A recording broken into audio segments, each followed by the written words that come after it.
Today, we're going to dive into a story that's simple, but wow, is it powerful? It's called The Potter and the Monk. And really, it's a timeless story about what it takes to be yourself, truly yourself, in a world that's always kind of pushing you to just, fit in. So let's get right into it. Just think about that for a second. Have you ever had something you just loved to do? Something that lit you up inside, only to have someone, maybe someone you respect, just wave it away like it's silly or a waste of time? Yeah, it's a feeling a lot of us know all too well, and it is right at the heart of the story we're about to tell. Okay, so our story starts in this small village in India. And this is where we meet our main character, a young potter named Arjun. Now, Arjun spends his days with his hands in the clay, but he's different from the other potters. He sees things in a way that nobody else does. And right here, this is the core of the problem. On one side, you've got Arjun's passion. He doesn't just make pots, he pours his soul into them. We're talking intricate carvings, brilliant colors, work that's truly expressive. But then, on the other side, you have what the village wants: simple, plain pots. They just want something to hold water. They're all about utility, not beauty. And, a clash like this, it doesn't just go unnoticed. Oh no, it brings on the criticism, and pretty soon, Arjun starts to feel like he's being buried under the weight of what everyone else thinks. The pressure, it starts coming from the top. The village chief himself, a guy everyone looks up to, calls his art foolish and useless.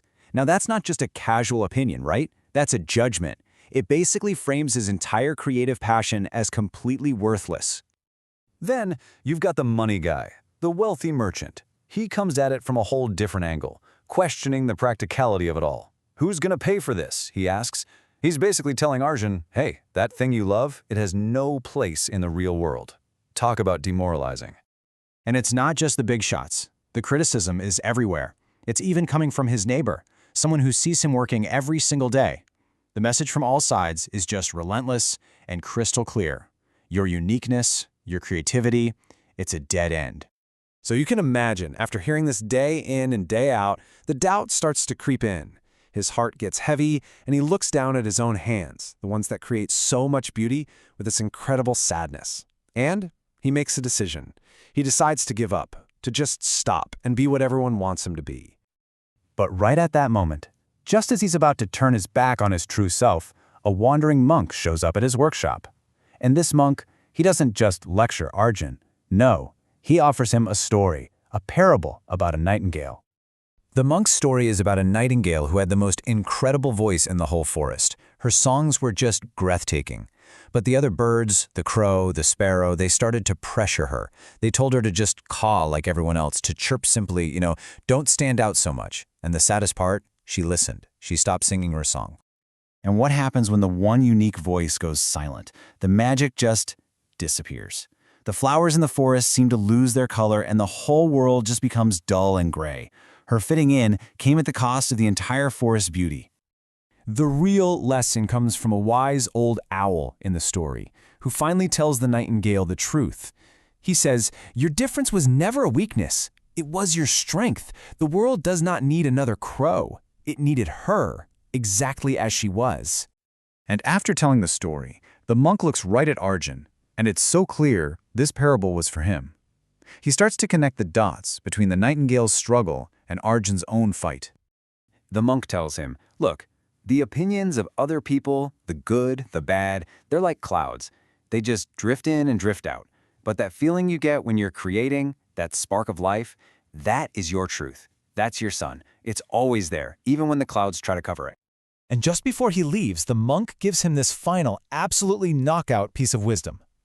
The real tragedy in life isn't messing up or being criticized. No. It's getting to the end and realizing you became a stranger to yourself just to make other people happy.